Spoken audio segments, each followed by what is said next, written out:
من يهده الله فلا مضل له ومن يضلله فلا هادي له، ونشهد أن لا إله إلا الله وحده لا شريك له، ونشهد أن سيدنا ومولانا محمدًا عبده ورسوله. أما بعد، فأعوذ بالله من الشيطان الرجيم. بسم الله الرحمن الرحيم. إنما يخشى الله من عباده العلماء. صدق الله العلي العظيم.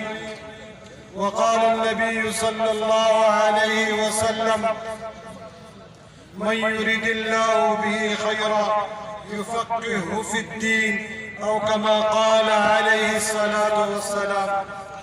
بجمع درود شريف وائل.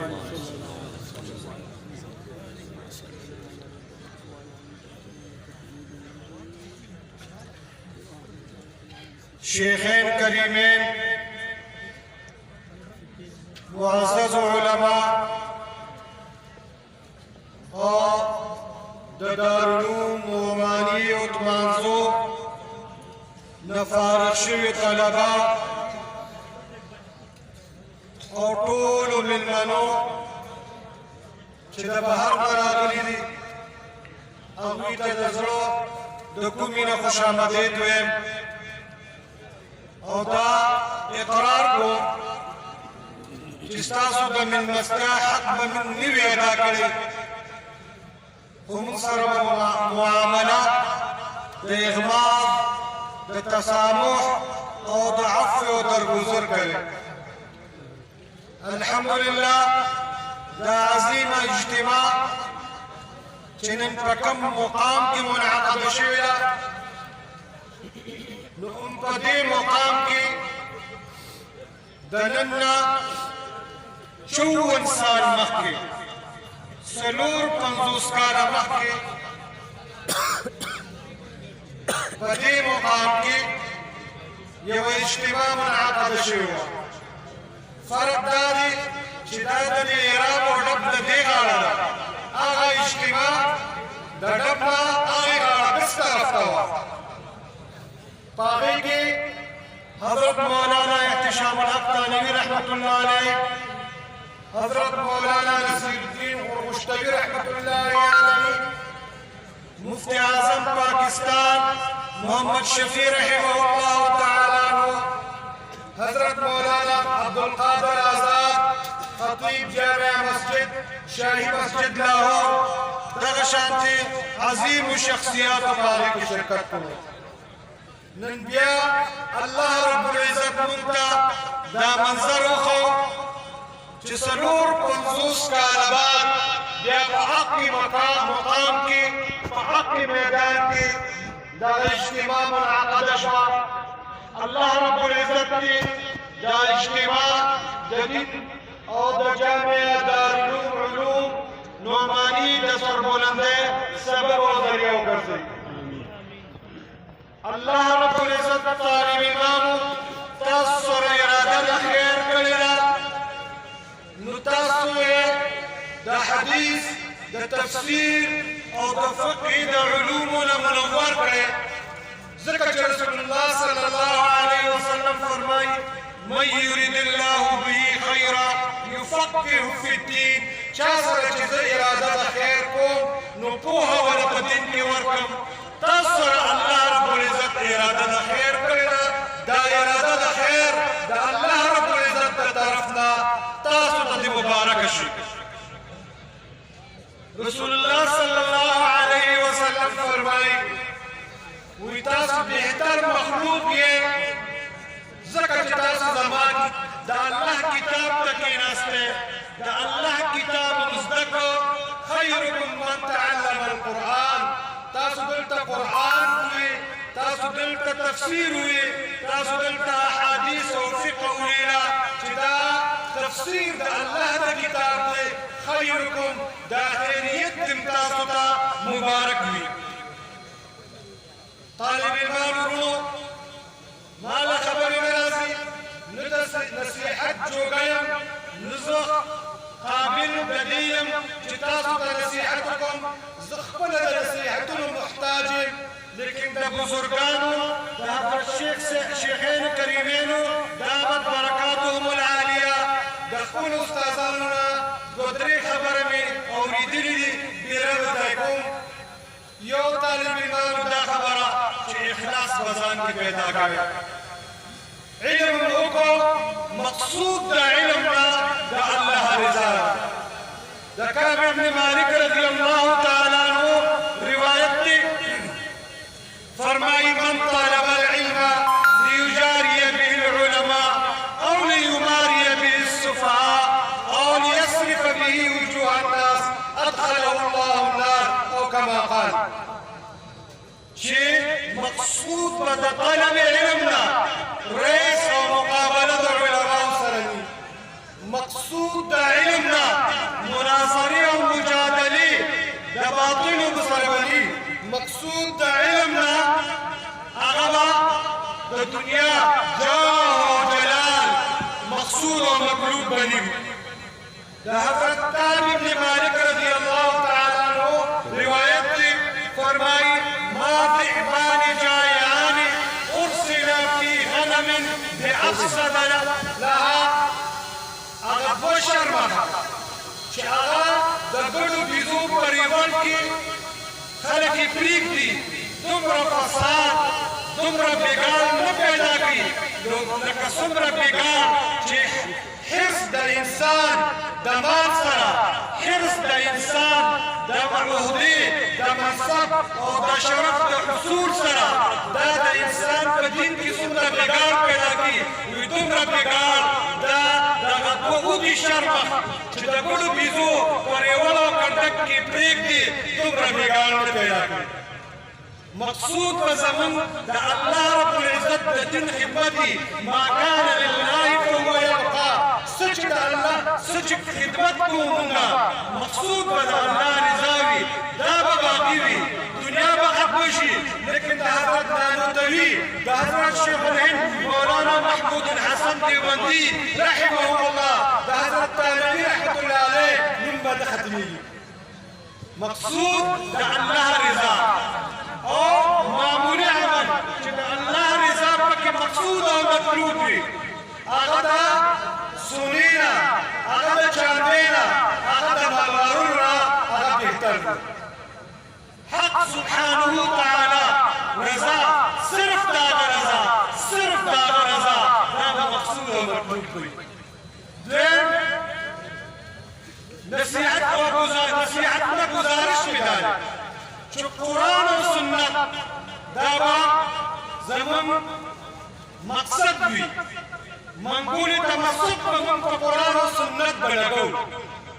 د بعضو خلکو دا خیال دی چې اول به مونږ عصري علوم حاصل کړو دنیاوي علوم به حاصل کړو بیا به د دین خبره کړو بیا به دنیاوي علوم حاصلو. حالانکه چې مونږ حضرت نانوتوي رحمة الله علیه ته ګورو قطب الاقطاب حضرت گنگوهی رحمه الله تعالی عنہ ته ګورو حضرت تانوي رحمة الله علیه ته ګورو هغوی سره علوم د قرآن او سنتو هغوی سره علوم عصري نه وو لیکن بیا ګوره اشرف الجواب کې به د هر مسئلې جواب میلالیږي. بیا ګوره الانتباهات المفیده کې د هر سوال جواب به میلالیږي. مقصود زمون بسوي تمسك بقرآن سره تمسك بقرآن بسنت سره. حضرت امام شعبي رحمه الله فرمایي چې زما رای دا د مقدار امام ده زه په خپل رای باندې علي عمل کوم اذا احتجت اليها کله چې زه دې ته محتاج یم چې کله محتاج یم بیا قرآن او سنت زما مأوا او زما مرجع ده. نو مقصود زمون قرآن او سنت دی تمسک به کوم په قرآن او سنت سره. او دریم گزارش مې وروڼو ته دا دی چې زمون په معاشره کې زمون په ماحول کې په ژبو کې ثقل او دروندوالی پیدا شوي ژبې درنېږي د تهذیب د شایستګۍ د اخلاقو ژبه په معاشره کې کمه ده د جګړې د کنځلو ژبه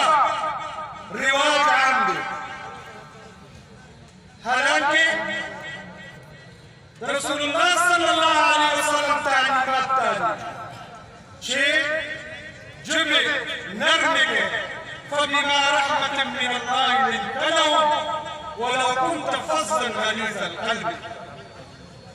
نو زما گزارش دا دی چې د معاشرې نه به دا کرختګي دا سختوالی د ژبې دا اثر به ترې نه اخلي.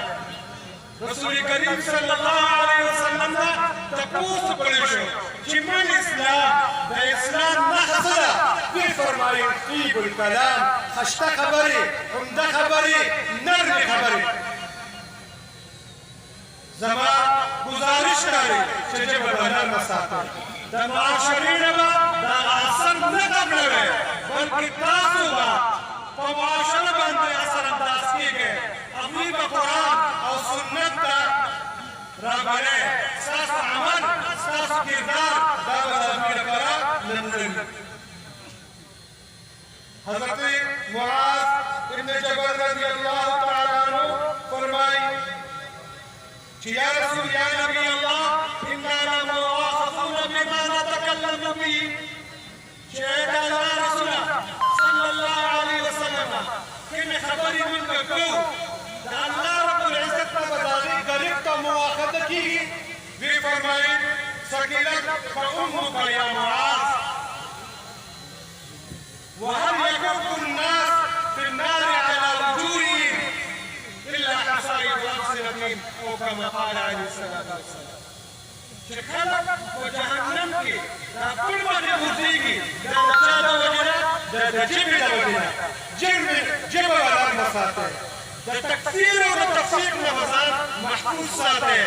خپل استاد سره رجوع کړئ. تاسو یو بار دارالحدیث کې وخت تېر کړ، شیخ الحدیث حضرت مولانا محمد ادریس، شیخ الحدیث حضرت مولانا محمد فقیر دامت برکاتهم العالیه، د هغوی ژبه، د هغوی گفتار، د هغوی عمل ستاسو لپاره مشاعره دی. د اختلافي امورو نه، د اختلافي مسایلو نه به ځان ساتئ. زما د استادانو خبرې چې اپنا مسلک نچوڑ دوسری کا مسلک نچیڑ. د حضرت شبیر احمد عثمانی رحمت اللہ علیہ خبره حق بات، حق طریقے سے، حق نیت کے ساتھ دا به کوئ نو دا به خامخا اثر پرېږدي. تاسو خپل استاد ولیده، تعصب نه خالي دی، د ضد نه خالي دی، د هغه قلب د حسد نه خالي دی. د هغه غېږې ته زمونږ د شیخینو کریمینو غېږې ته مختلفو افکارو والا، مختلفو ابهارو والا طالب علمان راځي او د هغه غېږې ته چې ځان راوغورځوي نو ارام ورته میلاویږي، سکون ورته میلاویږي. خو اهل حدیث پرې هم راځي، خو بریلي حضرات پرې هم راځي، خو دیوبند سره وابسته افراد پرې هم راځي چې د هغوی غېږې ته راشي سکون ورته میلاویږي. دا ولې؟ دا د هغوی دغه اعتدال، دا د هغوی دغه میانروۍ نتیجه ده.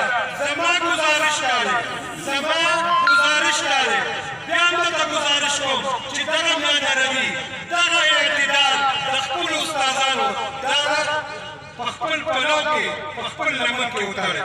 الله رب العزت دې تاسو له د دین کار واخلي او موږ د شیخ صاحب دا شاګردان الله ته بخلي چې الله ته یې قبول کړي، یا الله ته یې د دین د څوکیدارۍ لپاره هغه په خپل دربار کې قبول کړي او دا دعا کوو چې یا ربه فتقبلها ربها بقبول حسنه.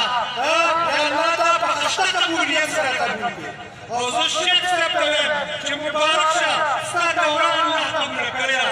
زه او زما ملګري مولانا محمد اقبال صاحب یو ځای ته ناستو، د شیخ صاحب یو شاګردو او هغه هلته ناستو ماشومان دي، هغوی ته نوراني قاعده ښیي. چې ما دغه منظر ولیده ما په زړه کې وویل، ما مولانا محمد اقبال صاحب ته وویل چې د شیخ صاحب دوره الله رب العزت قبوله کړه. زمونږ مقصود د الله د دین خدمت دی، د الله د دین ترویج دی.